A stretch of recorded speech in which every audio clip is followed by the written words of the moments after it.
नमस्कार, मैं हूं श्वेता सिंह और आप देख रहे हैं खबरदार। सबसे पहले खबरों को खबरदार के लेंस से देख लेते हैं, फिर तेजी से विश्लेषण करेंगे, वो भी बिना किसी ब्रेक के। आज की सबसे बड़ी और सबसे अच्छी खबर यह है कि भारत के 5 राफेल लड़ाकू विमान आ गए हैं और अंबाला एयरबेस पर तैनात हो गए हैं। आज का दिन भारत के लिए एक गेम चेंजर है, इसीलिए हमारा फोकस राफेल की एंट्री, उससे जुड़े तमाम सवालों और दिलचस्प जानकारियों पर होगा। यह भारत के राफेल का सुपर विश्लेषण है। वर्ल्ड टाइगर डे पर पूरी दुनिया ने भारत के राफेल की दहाड़ सुनी है। आज की तस्वीरें देखकर आपके मन में यह सवाल भी हो सकता है कि आया हो कि अगर 5 राफेल और 2 Su-30 MKI एक साथ उड़ रहे थे तो फिर तस्वीर किसने खींची? इसका जवाब भी देंगे। राफेल भारत में आ गया, ये तो आपने पूरे दिन तस्वीरों में देख लिया होगा, लेकिन राफेल के भारत आने के मायने क्या है? राफेल का आना इतना स्पेशल क्यों है? राफेल की तैनाती अंबाला में ही क्यों हुई? आखिर अंबाला एयरबेस की ऐसी क्या खासियत है कि 5 राफेल विमानों को वहां तैनात किया गया? अंबाला एयरबेस का बल बताने वाली शौर्य रिपोर्ट आपको मिस नहीं करनी चाहिए। इसमें ऐसी जानकारियां हैं जो आपको कहीं और नहीं मिलेंगी। इसके साथ ही राफेल को भारत लाने वाले वायुवीरों यानी पायलट से आपकी मुलाकात करवाएंगे। राफेल के भारत आने के साथ ही वायुसेना की गोल्डन एरो स्क्वाड्रन का नया जन्म हुआ है और ये स्क्वाड्रन चीन को बहुत परेशान कर सकती है। चीन की वायुसेना में जितने भी विमान हैं, उनमें से कोई भी राफेल की मारक शक्ति और क्षमताओं का मुकाबला नहीं कर सकता। अब देखना यह है कि भारत के राफेल की तैनाती लद्दाख में कब होती है। राफेल पर पायलट्स की वर्चुअल ट्रेनिंग के वीडियोस भी आज तक के पास हैं, ये आपको दिखाएंगे और भारतीय राफेल में फिट किए गए दमदार हथियारों पर पूरी जानकारी आपको देंगे। जिस तरह राफेल में तरह तरह के हथियार शानदार तरीके से फिट किए गए हैं, उसी तरह हमने ढेर सारी जानकारियों को आज के खबरदार में फिट किया है। तो अब शुरुआत करते हैं। राफेल का मतलब होता है हवा का तेज झोंका। आज भारत इस हवा के झोंके को महसूस कर रहा है। भारतीय वायुसेना को आखिरकार राफेल की शक्ति मिल गई है। राफेल फ्रेंच भाषा का शब्द है, इसका शाब्दिक अर्थ तो हमने आपको बता दिया, लेकिन चीन के लिए और वहां के राष्ट्रपति शी जिनपिंग के लिए इसका अर्थ है मुसीबत का तेज झोंका, और पाकिस्तान के लिए और वहां के प्रधानमंत्री इमरान खान के लिए इसका अर्थ है डर का तेज झोंका। हमारे घर में 5 राफेल आए हैं और पड़ोसियों को डिप्रेशन हो रहा है।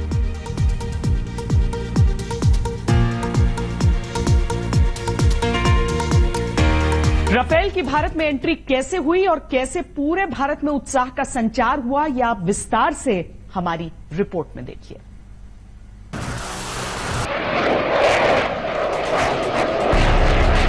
राष्ट्र रक्षा समम पुण्य, राष्ट्र रक्षा समम व्रतम, राष्ट्र रक्षा समम यज्ञो, दृष्टो नैव च, यानी मैं राष्ट्र रक्षा जैसा न तो कोई पुण्य देखता हूं, न राष्ट्र रक्षा जैसा कोई व्रत, और न ही राष्ट्र रक्षा जैसा कोई यज्ञ। राष्ट्र रक्षा के प्रण के साथ बाहुबली आ गए हैं। आ गए हैं वो राफेल जिनका इंतजार था। Welcome to the Indian Ocean. Naval warship Delta 63, Arrow Leader, many thanks. Most reassuring to have an Indian warship guarding the seas. Arrow Leader, Delta 63. May you touch the sky with glory. Happy landing. 5 Rafale लंबी यात्रा तय करके आए, न सिर्फ France से भारत तक की, बल्कि ये यात्रा लगभग 2 दशकों की है, जब भारत ने पहल MMRCA यानी medium multi role combat aircraft का सपना देखा था। भारतीय वायुसेना के अंबाला एयरबेस पर दोपहर 3:10 के आसपास एक कर 5 राफेल ने गगनचुंबी इरादों के साथ भारत की मिट्टी को प्रणाम किया। विमानों के जमीन पर उतरने को तकनीकी भाषा में टचडाउन कहते हैं। अंबाला एयरबेस पर भारतीय वायुसेना के परम योद्धा बनने जा रहे ये 5 राफेल जब पहुंचे तो उनका जोरदार स्वागत हुआ। पानी की फुहारों से 5 राफेल नहलाए गए। वाटर सैल्यूट की ये रस्म अदायगी भर नहीं थी, इसमें एक एहसास था, एक विश्वास था, एक उम्मीद थी। वाटर सैल्यूट काफी पुराना प्रचलन है, जिसमें 2 वाटर टेंडर पानी की बौछार करते हैं। हम अलग अलग तरह से सैल्यूट देते रहे, जैसे कि गन से, हाथ से। वाटर सैल्यूट में पानी से विमान को सैल्यूट किया जाता है। 1985 में जब मिराज आया था तब भी वाटर सैल्यूट दिया गया था। जैसे और तरह के ट्रेडिशन होते हैं वैसे ही वाटर सैल्यूट भी एविएशन की परंपरा है। इसे सैल्यूट ऑफ सक्सेस भी कहते हैं। इसका संदेश होता है कि देखो हम जीत कर आए हैं। जैसे ही अंबाला के आसमान में रफाल ने कलाबाजियां दिखाई, ऐसा लगा जैसे लोगों की मन की मुराद पूरी हो गई हो।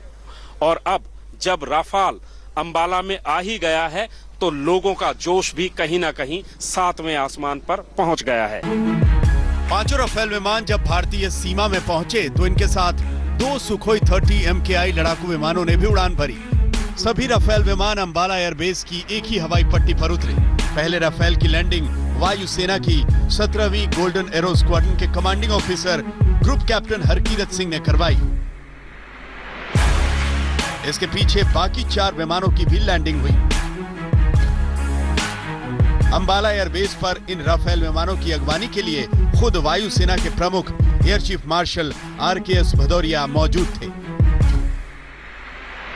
5 राफेल विमानों का भारत आना RKS भदौरिया के लिए एक निजी एहसास भी है, क्योंकि उप सेना प्रमुख रहते हुए उन्होंने विमानों के सौदे में अहम भूमिका निभाई थी। 2019 में फ्रांस में गरुड़ युद्धाभ्यास के दौरान RKS भदौरिया ने राफेल विमान को उड़ाया भी था।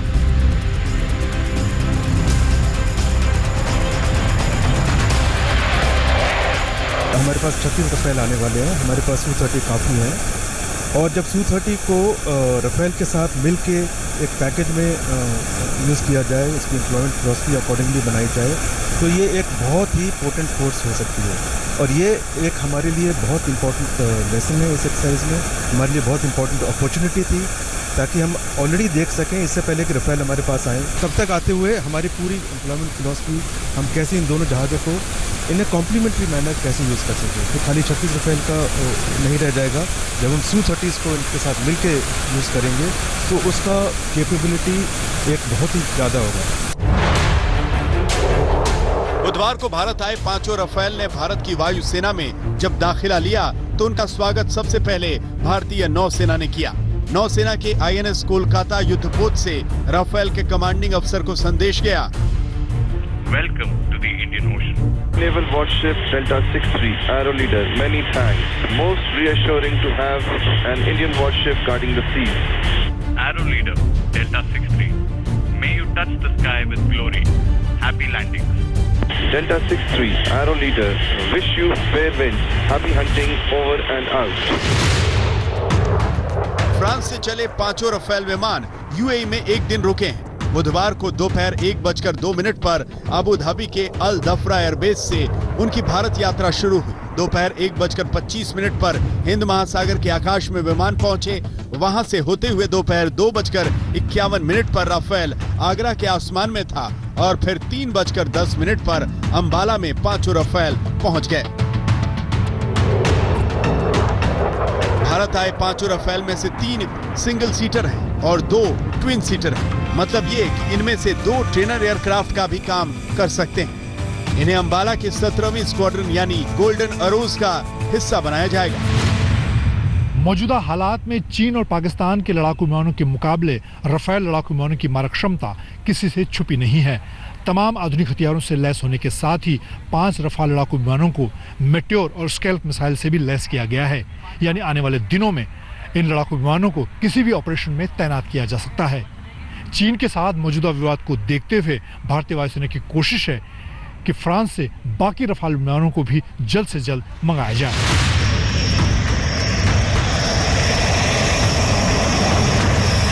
भारत ने 36 राफेल एयरक्राफ्ट का सौदा फ्रांस के साथ 59,000 करोड़ में किया है। सभी 36 विमानों को भारत 2021 के अंत तक हासिल करेगा।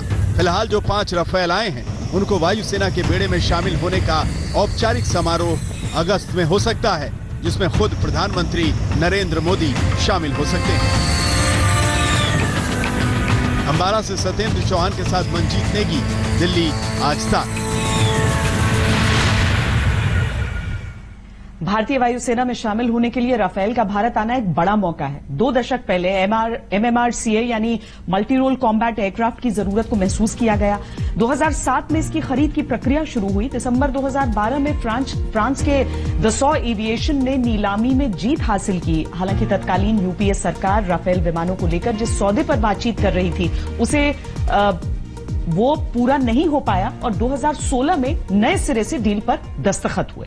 अब राफेल भारत आया है तो इसकी खूबियों को समझना जरूरी है। राफेल दुनिया के सबसे शक्तिशाली लड़ाकू विमानों में शामिल है और इसके प्रदर्शन का ट्रैक रिकॉर्ड शानदार है।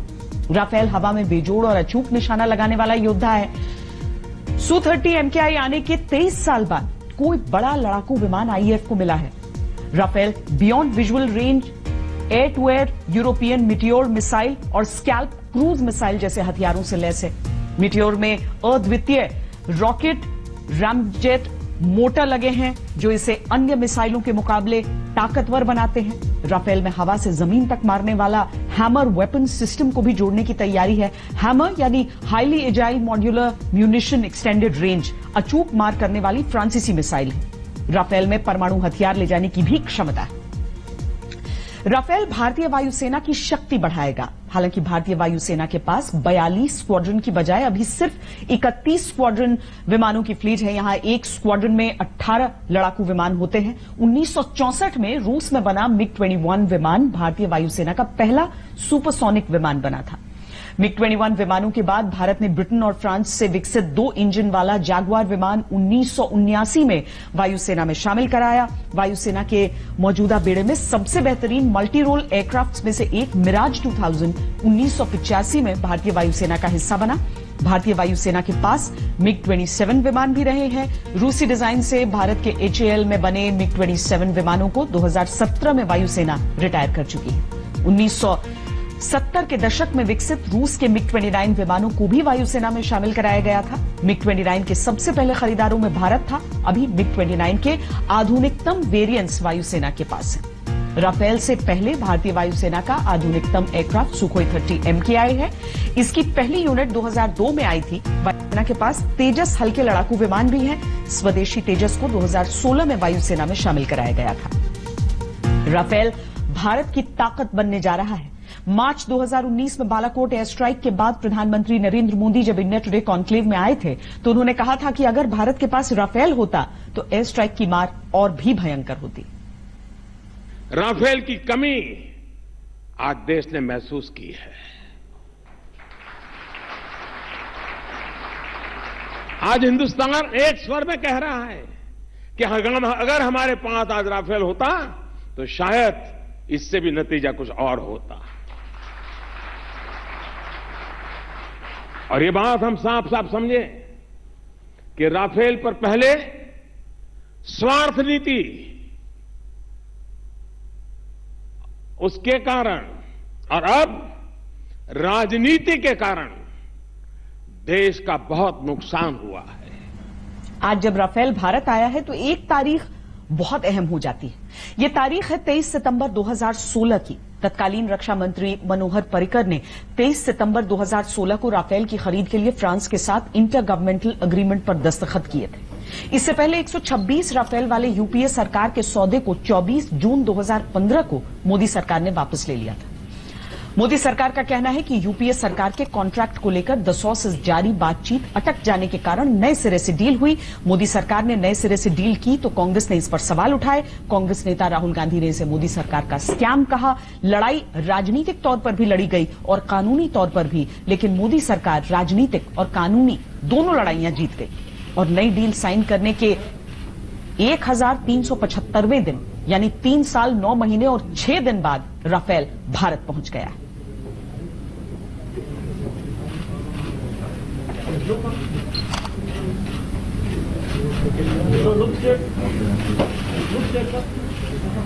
राफेल के लिए देश के सबसे पुराने एयरबेस में से एक अंबाला एयरबेस को चुना गया है। अब अंबाला एयरबेस भारत में राफेल का घर होगा। सवाल उठता है कि अंबाला एयरबेस का चयन क्यों किया गया, क्यों यह खास है। यह जानने के लिए अंबाला एयरबेस के ऐतिहासिक महत्व और सामरिक रणनीति को समझना होगा। इस रिपोर्ट में आप इन दोनों महत्व को समझेंगे।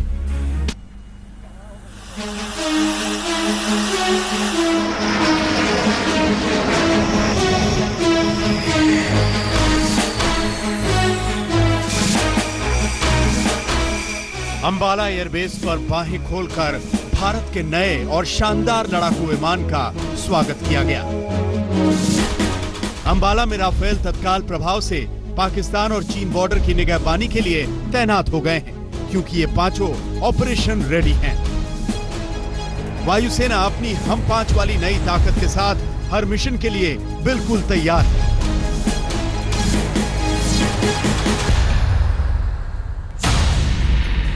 फ्रांस के बोर्दो शहर से करीब 7,000 किलोमीटर की दूरी तय करके 5 राफेल अंबाला पहुंचे, यानी भारत में राफेल का पहला घर ऐतिहासिक अंबाला एयरबेस को बनाया गया है। अब सवाल उठता है कि आखिर अंबाला एयरफोर्स स्टेशन में ही राफेल के पहले स्क्वाड्रन की तैनाती क्यों की गई है?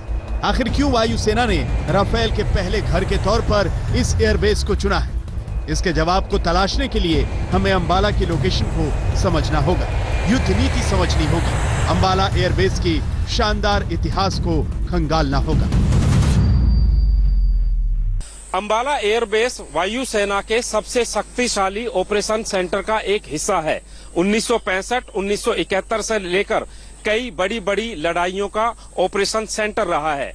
इसकी लोकेशन को देखकर ही आप समझ जाएंगे कि वायुसेना यानी कि एयरफोर्स की रणनीति आखिरकार क्या है। अंबाला एयरफोर्स स्टेशन चीन और पाकिस्तान दोनों की सीमाओं के करीब करीब एक समान दूरी पर है। यहाँ से लड़ाकू विमान कम समय के भीतर आक्रमण या बचाव के किसी भी मिशन पर पहुंच सकते हैं। दोनों के बॉर्डर लगभग 200 किलोमीटर की रेंज में है। अंबाला से लेह की हवाई दूरी करीब 427 किलोमीटर है, श्रीनगर 448 किलोमीटर दूर है। अगर आप राफेल की स्पीड से इन दूरियों को देखेंगे तो ये कुछ भी नहीं है, क्योंकि 2223 किलोमीटर प्रति घंटे की स्पीड वाला राफेल उड़ान भरने के 5 मिनट में पाकिस्तान पहुंच सकता है। उत्तराखंड के पास चीन बॉर्डर पहुंचने में भी उसे 5 से 6 मिनट लगेंगे, जबकि श्रीनगर के आसमान में राफेल लगभग 12 मिनट में पहुंच सकता है। वहीं लेह तक 11.5 मिनट के अंदर पहुंचा जा सकता है। दुश्मन का जहाज अंबाला पर स्ट्राइक करने के लिए बड़ा मुश्किल हो जाता है, इसलिए कि बहुत आगे से हम उनको अपना रेडार्स पर मिलेंगे, अलग अलग तरह की एयर डिफेंस सॉल्यूशंस ढूंढेंगे और टारगेट पहुंचने हम नहीं देंगे। तो डेप्थ में सिक्योरिटी है। राफेल के लिए अंबाला एयरबेस चुनने के पीछे कुछ और तकनीकी वजह भी है, जैसे इस एयरबेस की डेप्थ, यहाँ का शानदार इंफ्रास्ट्रक्चर और तकनीकी सुविधाएं, लोकल फ्लाइंग के लिए एयर स्पेस और प्रशिक्षण की सुविधाओं का होना, क्योंकि राफेल के पूरे बेड़े को तैनात करने के लिए इन सब सुविधाओं की जरूरत होगी। लिहाजा अंबाला एयरबेस इन चुनौतियों के लिए सबसे कारगर है। फरवरी 2019 में बालाकोट एयर स्ट्राइक को अंबाला एयरबेस से उड़े मिराज 2000 विमानों ने अंजाम दिया था। इस एयर स्ट्राइक के जरिए पाकिस्तान के बालाकोट में आतंकियों के शिविरों को तबाह किया गया था। इसके अलावा 1999 के करगिल युद्ध के समय भी अंबाला की एयरबेस ने अहम भूमिका निभाई थी। अंबाला एयरबेस एक बहुत स्ट्रेटेजिक एयरबेस है। इंफ्रास्ट्रक्चर बहुत सारे हैं अंबाला में, इसलिए कि जैगुआर्स वहीं आ गया था। अभी जैगुआर्स का वहाँ कितना साल हो गया? 40 साल। काफ़ी इंफ्रास्ट्रक्चर है। इंफ्रास्ट्रक्चर ये नहीं कि खाली उन जहाज़ को रखने के लिए, जहाज़ को मेंटेन भी करना पड़ता है। हमारे जो वेपन सिस्टम्स आएंगे इसके साथ उनको एक स्पेशल मतलब एनवायरनमेंट में रखना पड़ेगा।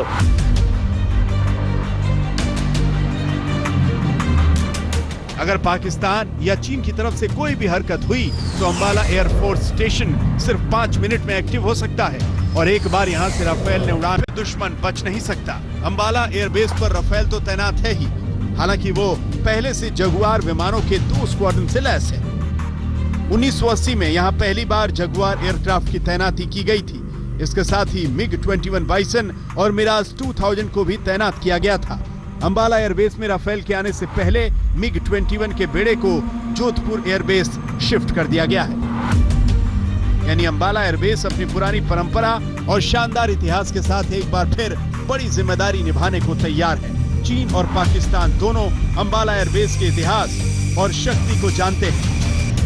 राफेल के टचडाउन की ये तस्वीरें देखकर हमारे इन पड़ोसियों का दिल बैठ रहा होगा। अंबाला से अभिषेक भल्ला के साथ आज तक ब्यूरो। अंबाला एयरबेस के शानदार इतिहास को समझे बिना राफेल की तैनाती की जानकारी अधूरी रह जाएगी। दरअसल Ambala airbase British royal air force के दिनों से ही एयरफोर्स का महत्वपूर्ण ठिकाना रहा है। इस एयरबेस को 1919 में बनाया गया। 1919 में यहां 99 स्क्वाड्रन की तैनाती की गई थी। 99 स्क्वाड्रन की तैनाती यहां पर थी। 1930 में यहां पहली बार स्क्वाड्रन नंबर 1 की कराची एयरबेस से तैनाती हुई। शुरुआत के दिनों में डी हेवीलैंड वैम्पायर और ब्रिस्टल F2B जैसे विमान अंबाला से ऑपरेट होते थे। 18 जून 1938 को अंबाला को स्थायी रूप से एयरबेस बनाया गया।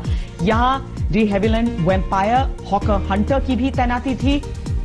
1948 से 1954 तक इस एयरबेस से वायु सैनिकों को प्रशिक्षण दिया गया। अंबाला एयरबेस पूरी तरह दुश्मन के खिलाफ एक्टिव है। 1947-48 के दौरान जब पाकिस्तान ने श्रीनगर पर कब्जा करने की कोशिश की थी तो अंबाला से भारत के विमानों ने उड़ान भरी थी। 1965 के युद्ध में पाकिस्तान ने अपने B-57 बॉम्बर से अंबाला एयरपोर्ट को बर्बाद करने की कोशिश की थी। बम गिराया भी गया लेकिन यह निशाना चूक गया और हवाई पट्टी की जगह एक चर्च पर गिरा। 1971 की लड़ाई में 14 दिसंबर को पाकिस्तान ने एक बार फिर अंबाला को निशाना बनाया। पाकिस्तान के 6 फाइटर प्लेन्स अंबाला एयरबेस को तबाह करने के लिए उड़े थे।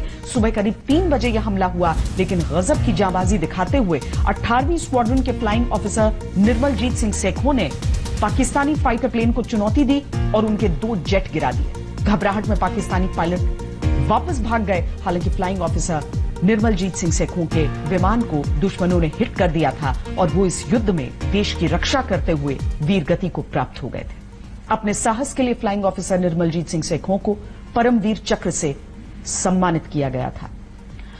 1999 में करगिल युद्ध में अंबाला एयरबेस एक्टिव था और 2019 में बालाकोट की एयर स्ट्राइक की कहानी तो हमने आपको बता ही दी है। तब भी इसी एयरबेस से लड़ाकू विमानों ने टेक ऑफ किया था। राफेल बेड़े के पहले 5 विमान भारत पहुंच गए हैं लेकिन अब आपको यह भी जानना चाहिए कि इन विमानों को फ्रांस के बोर्डो शहर से उड़ाकर लाने वाले भारतीय पायलट कौन हैं। 7000 किलोमीटर का सफर तय करने वाले इन पायलट्स के शौर्य की कहानी और दिलचस्प अनुभव को हर कोई जानना चाहता है।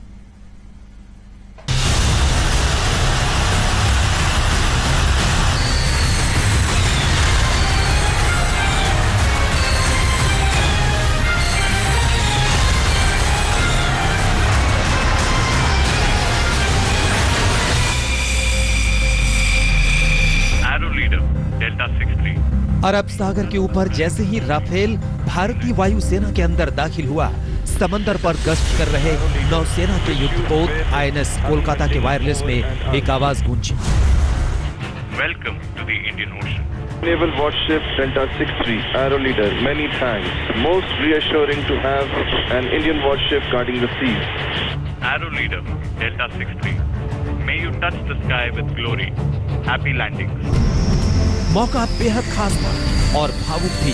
हिंदुस्तान को राफेल उस वक्त मिला है जब इसकी सबसे ज्यादा जरूरत है। सिर्फ राफेल आने की ही नहीं बल्कि 7000 किलोमीटर इसे उड़ाकर लाने की दोहरी खुशी थी। राफेल को हिंदुस्तान लाने वाले शूरवीर कश्मीर से लेकर बिहार तक देश के अलग अलग हिस्सों से थे और इनका स्वागत करने के लिए खुद air chief marshal RKS Bhadauria Ambala पहुंचे थे।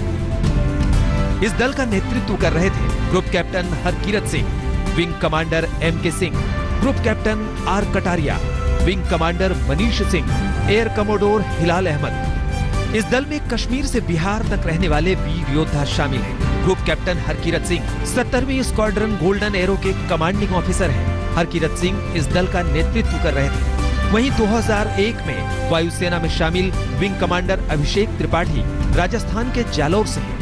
उनके गांव में जबरदस्त खुशी है। लोगों को तो इतना बढ़िया महसूस हो रहा है कि जो कुछ कहा नहीं जा सकता है। हम लोग खुशी का, हमारे लोगों खुशी का कोई ठिकाना नहीं है। क्या हमारा भतीजा यहाँ पे पहुँचा है, सारा देश उसको देख रहा है, सारी दुनिया उसको देख रही है। कश्मीर के रहने वाले एयर कमोडोर हिलाल अहमद ने राफेल को भारतीय परिस्थितियों के मुताबिक ढालने में महत्वपूर्ण भूमिका निभाई है। हिलाल दक्षिण कश्मीर के अनंतनाग जिले के रहने वाले हैं। 27 जुलाई को हिलाल ने फ्रांस से राफेल जेट के पहले बैच के टेक ऑफ से पहले निरीक्षण किया था। भारत की शान के साथ हिलाल का नाम जुड़ा तो कश्मीर में उनके घर वालों का सीना फक्र से चौड़ा हो गया। पूरे इलाके में हिलाल के परिवार की वाहवाही हो रही है। बहुत ही खुशी का दिन हमारे लिए है। परसों रात को मुझे फोन आने शुरू हो गए कि हिलाल साहब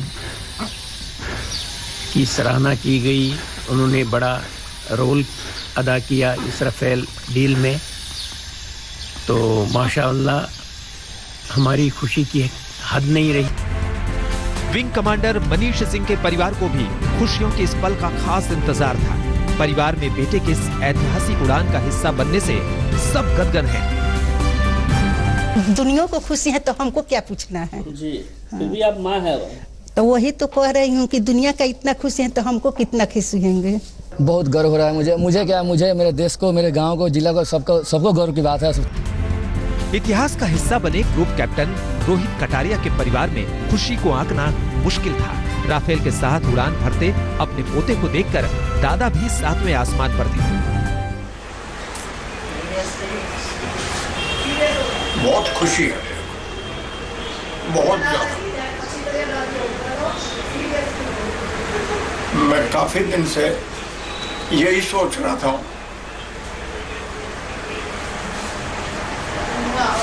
कि भाई इसका कर्तव्य किसी दिन देखें, तो वो आज देखने को मिल गया। ये किसी बड़े मिशन के कामयाब होने जैसा पल है। राफेल दुनिया की सबसे शक्तिशाली विमानों की लिस्ट में शामिल है। इन पायलटों का चयन इनकी प्रतिभा को परख करके ही किया गया था। अब ये राफेल उड़ाने वाले दूसरे पायलटों को ट्रेनिंग देने के लिए तैयार हैं। आज तक ब्यूरो। यहां राफेल से जुड़े कुछ जरूरी सवालों के जवाब जानना भी जरूरी है। इस समय भारत और चीन के बीच टकराव की स्थिति है और लोगों के मन में यह सवाल है कि राफेल लद्दाख में कितना फायदेमंद होगा। राफेल पर भारतीय पायलट्स की ट्रेनिंग कैसी है? राफेल के आने से चीन पर दबाव पड़ेगा या नहीं पड़ेगा? और क्या 5 राफेल मौजूदा परिस्थितियों में काफी होंगे? क्या यह संख्या कम नहीं है? इन सारे सवालों के जवाब एकदम सरल भाषा में देने के लिए हमने एक रिपोर्ट तैयार की है, देखिए।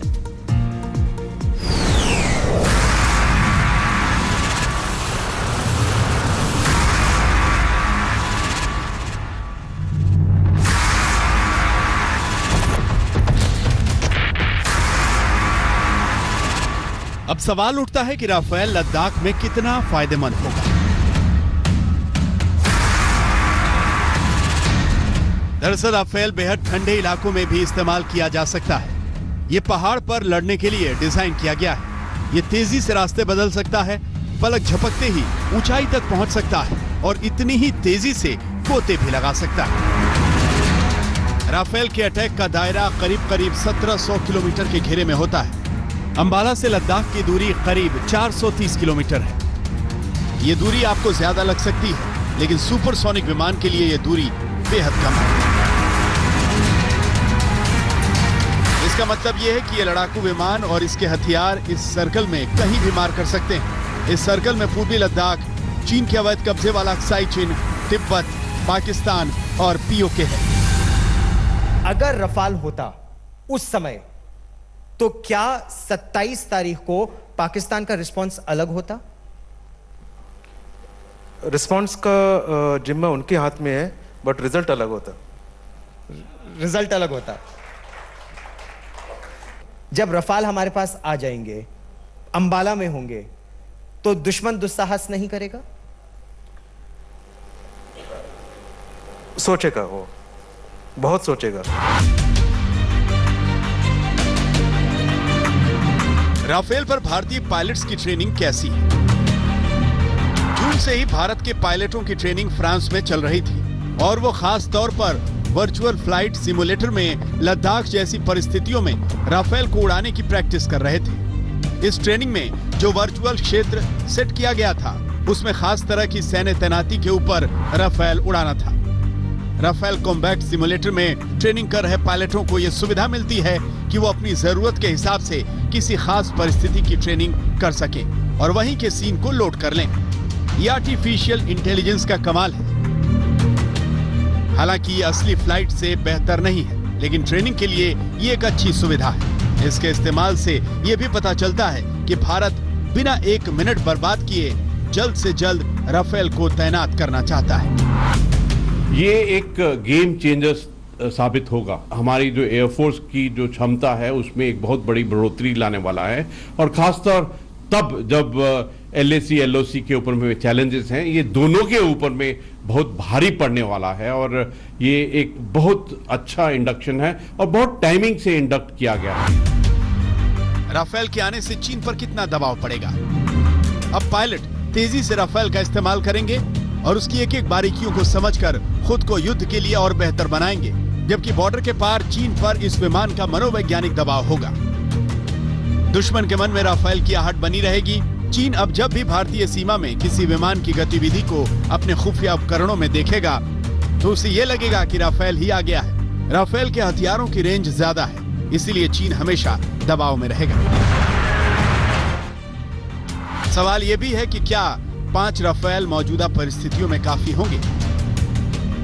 5 लड़ाकू विमानों की संख्या सुनने में कम लगती है, लेकिन इसका असर बहुत गहरा है। 2023 तक कुल 36 राफेल विमानों की डिलीवरी होनी है। ऐसे में गुजरते समय के साथ भारतीय वायुसेना की राफेल वाली शक्ति बढ़ जाएगी। मौजूदा स्थिति में इन 5 विमानों के आने से वायुसेना के जवाबी हमले करने की शक्ति अचानक बहुत बढ़ गई है और रणनीतिक रूप से राफेल की तैनाती करके बड़े क्षेत्र को कवर किया जा सकता है। मंजीत नेगी के साथ शिव अरूर, आज तक। राफेल के भारतीय वायुसेना में शामिल होने के कुछ दिन पहले ही शानदार सैन्य इतिहास वाली गोल्डन एरो स्क्वाड्रन की भी वापसी हो गई। MiG-21 के वायुसेना से हटाए जाने के बाद ही गोल्डन एरो स्क्वाड्रन को खत्म कर दिया गया था, सेवानिवृत्त मान लिया गया था। खत्म नहीं किया गया था बल्कि सेवानिवृत्त माना गया था। पूर्व वायुसेना प्रमुख BS धनोआ भी इस स्क्वाड्रन का हिस्सा रहे। स्क्वाड्रन का इतिहास बहुत गौरवपूर्ण रहा है और अब राफेल का नाम भी इससे जुड़ गया। इस स्क्वाड्रन ने अब तक सभी लड़ाइयों में दुश्मनों को बुरी तरह पछाड़ा है। अब राफेल के साथ ये स्क्वाड्रन एक बार फिर आकाश के युद्ध क्षेत्र में अपना जौहर दिखाएगी। गोल्डन एरो का मतलब है सुनहरे तीर और भारतीय वायुसेना के इन तीरों में चीन के घमंड को छलनी करने की शक्ति है।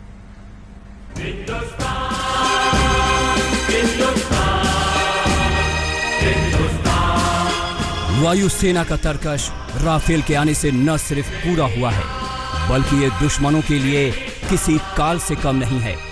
पाकिस्तान की तो बात ही छोड़िए, ये चीन को भी सोचने पर मजबूर कर देगा। यही वजह है कि रक्षा मंत्री राजनाथ सिंह ने इस विमान को वायुसेना के लिए क्रांतिकारी बदलाव कहा। अपने ट्वीट में राजनाथ सिंह ने लिखा, राफेल अंबाला में सुरक्षित रूप से उतर गए हैं। भारत में राफेल लड़ाकू विमानों का पहुंचना हमारे सैन्य इतिहास में एक नए युग की शुरुआत है। ये मल्टी रोल विमानों की क्षमताओं में क्रांतिकारी बदलाव लाएंगे। राफेल एक गेम चेंजर है। अब इस विमान को एयरफोर्स के गोल्डन एरो कही जाने वाली 17वीं स्क्वाड्रन में जगह दी गई है। राफेल के आने के बाद गोल्डन एरोज को नया जीवन मिल गया है। इस स्क्वाड्रन का जोश बहुत हाई है।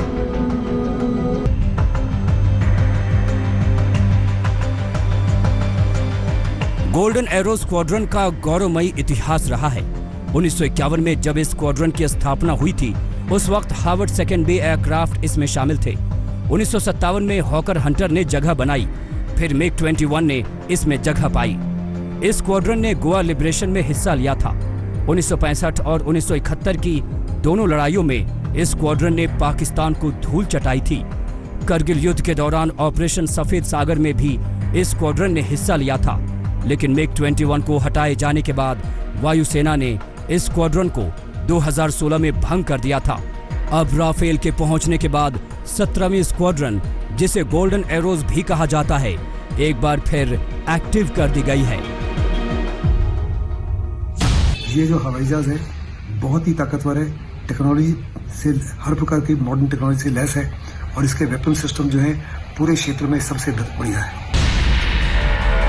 हालांकि भारत की जरूरत के हिसाब से 5 राफेल काफी कम हैं, लेकिन वायुसेना में इन्हें शामिल करने से हमारी स्थिति में बड़ा फर्क आया है। अगर दुश्मन ने दुस्साहस किया तो उसे करारा जवाब मिलेगा।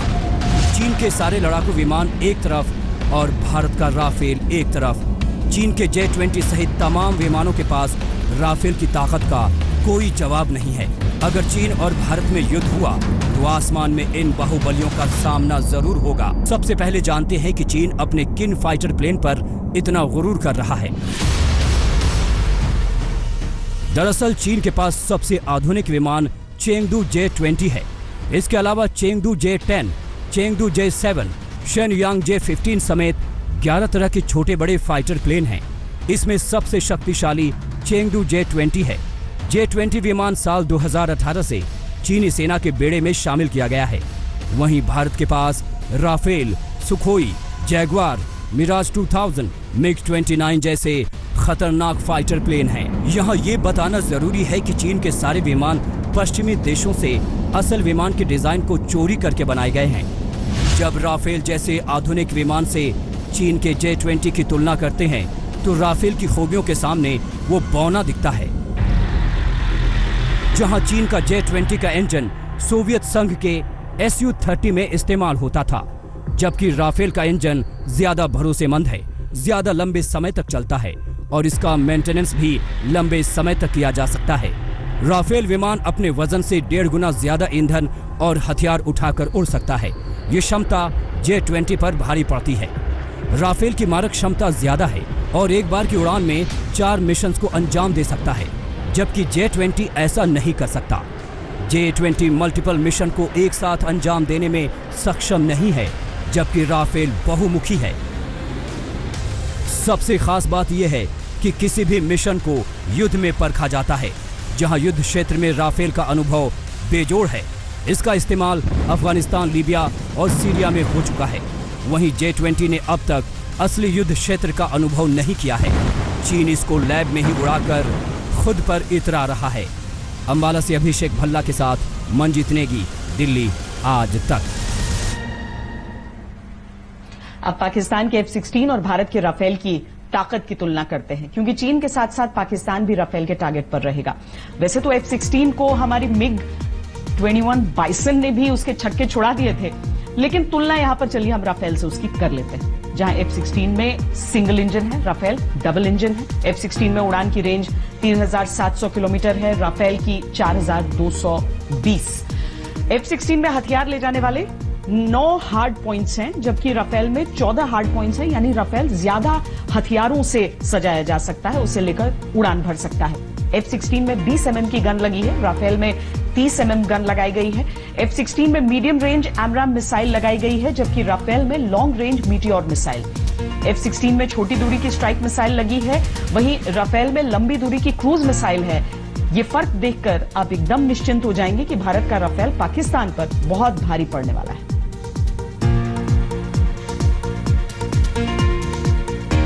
राफेल लड़ाकू विमान में कई गेम चेंजर हथियार लगे हुए हैं। इनके नाम है SCALP, Meteor missile, MICA missile, HAMMER missile और लेजर गाइडेड बॉम्ब्स। ये 5 हथियार अपने आप में इस विमान को उड़ती हुई रेजिमेंट जैसा बना देते हैं। राफेल में एंटी शिप मिसाइल की सुविधा भी होती है, लेकिन भारत ने राफेल का जो वर्जन लिया है उसमें एंटी शिप मिसाइल नहीं होगी और भारत का राफेल ग्राउंड बेस से उड़ान भरने ही वाला विमान होगा। हालांकि राफेल का वो वर्जन भी है जो एयरक्राफ्ट कैरियर्स से उड़ान भर सकता है। राफेल की मिसाइल पावर को आप मसल पावर भी कह सकते हैं। इसके बारे में जानकारी हासिल करने के लिए आज से बेहतर कोई और दिन नहीं हो सकता।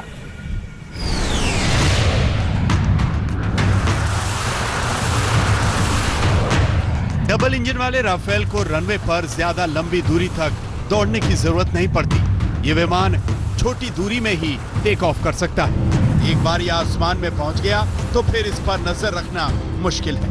राफेल का थ्रस्ट पावर इसको दूसरे लड़ाकू विमान से बिल्कुल अलग कर देता है।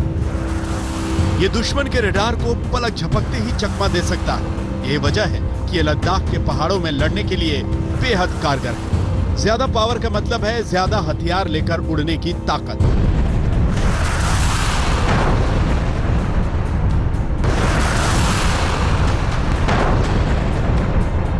राफेल 4 तरह की मिसाइलों से लैस है। Hammer missile, scalp missile, mica और मेटियोर मिसाइल। ये चारों इसे बेहद घातक बना देती हैं।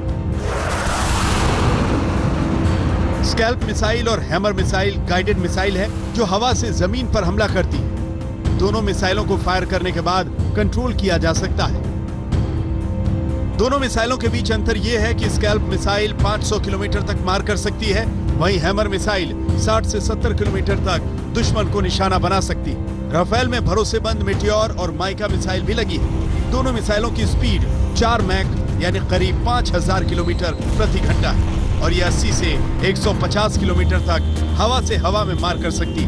मेटियोर मिसाइल से विजुअल रेंज के बाहर होने पर भी दुश्मन के लड़ाकू विमानों को गिराया जा सकता है।